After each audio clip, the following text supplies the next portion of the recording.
of you guys still have my game review paper. But guess what? That's not the point! Alright, so let's just talk about this. Okay, first of all, let's get started with one of the first bad aspects of the Sonic game. The chores. What the frick? I mean, seriously, why do we need chores in a Sonic game? A Sonic game!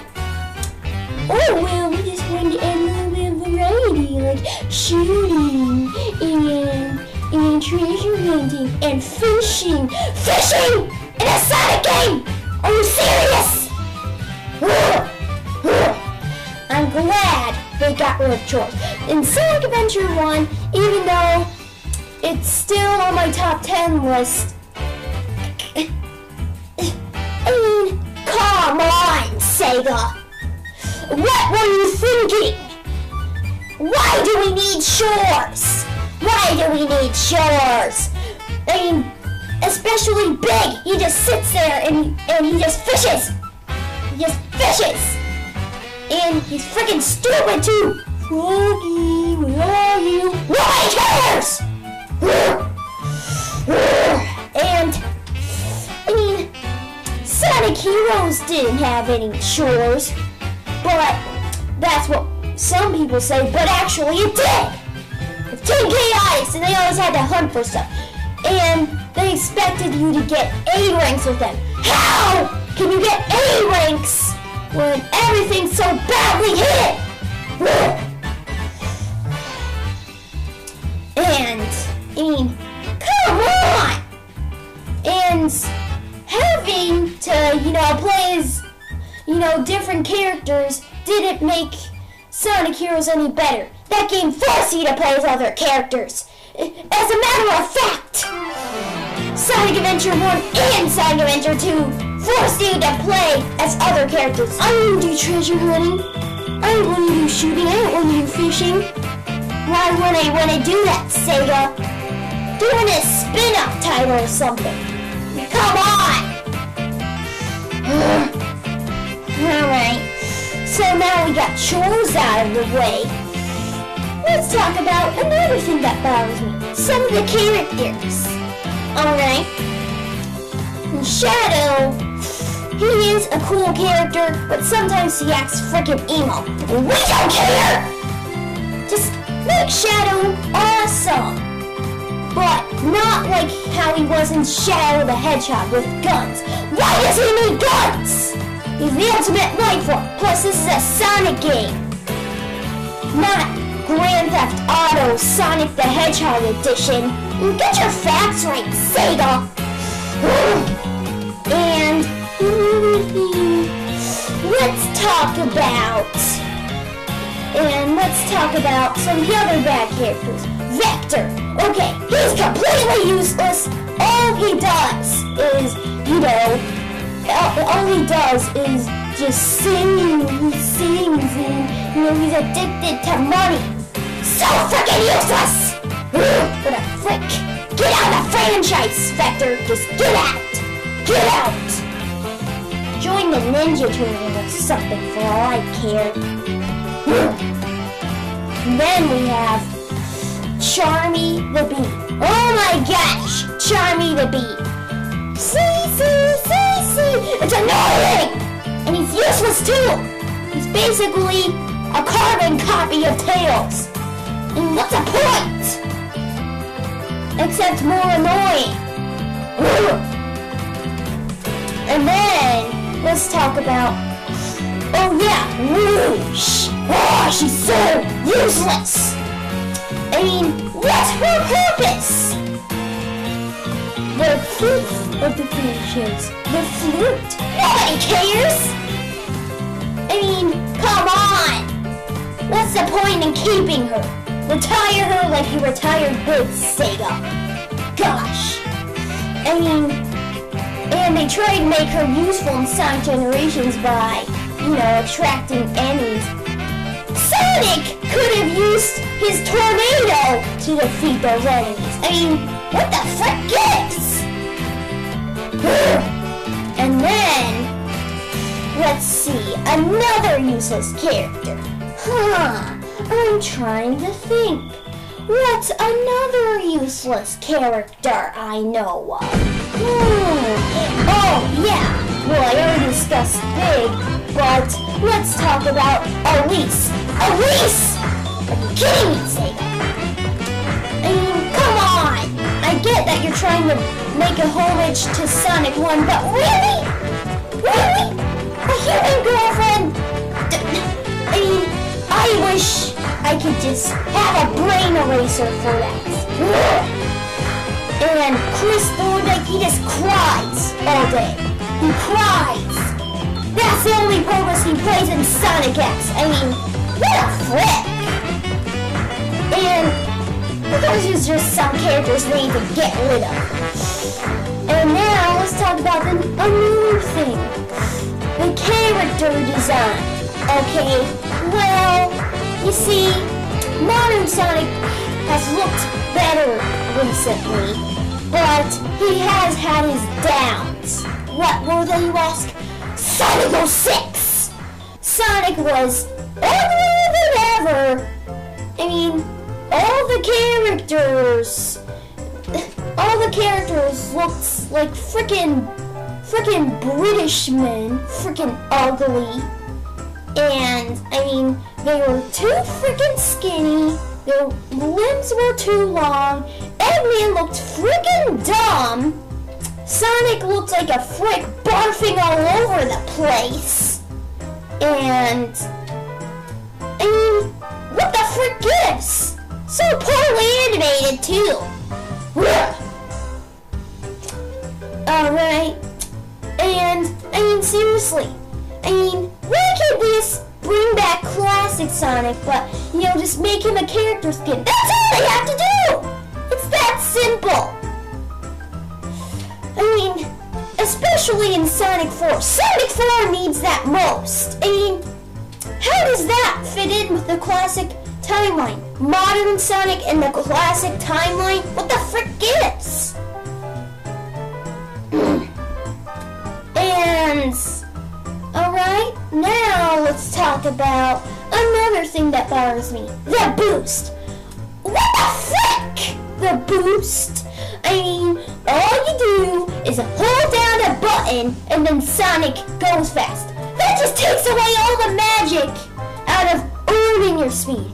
I mean, we want to earn our speed, not hold down a button in order to go full speed. That's not fun.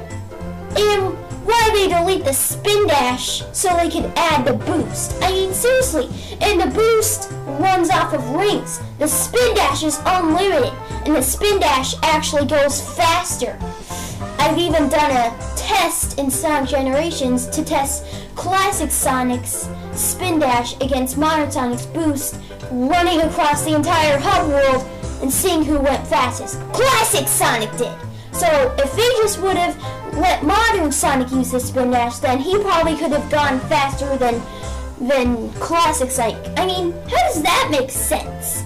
The boost is supposed to be the fastest form of Sonic. I mean, seriously, Sega? What fricks? I mean, and we want to earn our speed, and the boost takes away some of the platforming aspects because they want to add sections where you have to use the boost. What the frick gives? I mean, I almost never use the boost unless I absolutely have to. Other people just want to speed run through the levels saying that they have skills when really they don't. Oh, look at me speed running skills. It's not you, it's the boost. The boost is doing it for you, so don't act like you guys are skilled, because you're not. The spin dash actually requires skill.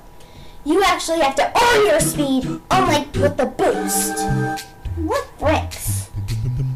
And one last thing I want to talk about. Alright, the spin-off titles. Okay, first of all, possibly some of the worst spin-off titles I can think of are the Sonic Storybook series. And you have to tilt the Wii remote in Sonic Secret Rings to control Sonic. What the frick gives? In Sonic in the radio world with another human girlfriend. And that's not all. You also, and Eggman isn't even the bad guy, and all the characters in the game rip off of characters that are already in the franchise. And what the frick is? And Sonic and the Black Knight is no better!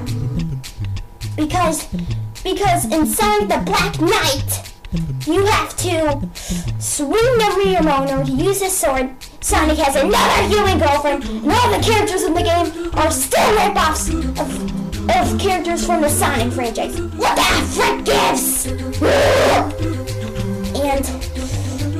And then we have had some good spin-off titles like the GameCube titles, but then, okay, we also have the Sonic Riders titles, which are rips off of both Mario Kart and Tony Hawk, and I mean, it's uncontrollable.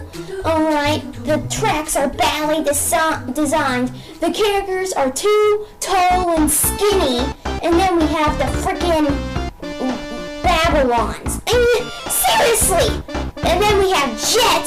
He's like, hey, Sonic, I'm going with you! And seriously, what the frick? And then the Storm, he looks like frickin' jelly, and he's frickin' dumb, like big. And then we have Wave, and she's supposed to be like the frickin' flirt, but she's not even pretty.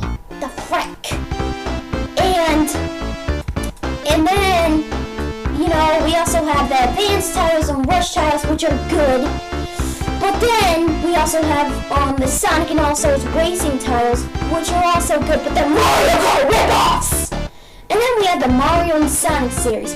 Oh my wow! I mean, seriously, what gives? I mean, it's the same game every time. You run around in the Olympics competing in mini-games over and over and over again, each and every game, except, guess what? Each one has like maybe a few new mini-games. Who cares? The upcoming one is the same thing as Mario and Sonic, the Olympic Winter Games, except with like maybe what, 3 new mini-games, biathlon, triathlon, painter figures thing, and that's all. And then new playstyles. I don't care. And those are some of the Sonic franchise's bad qualities. Okay, well, the Sonic franchise isn't completely bad.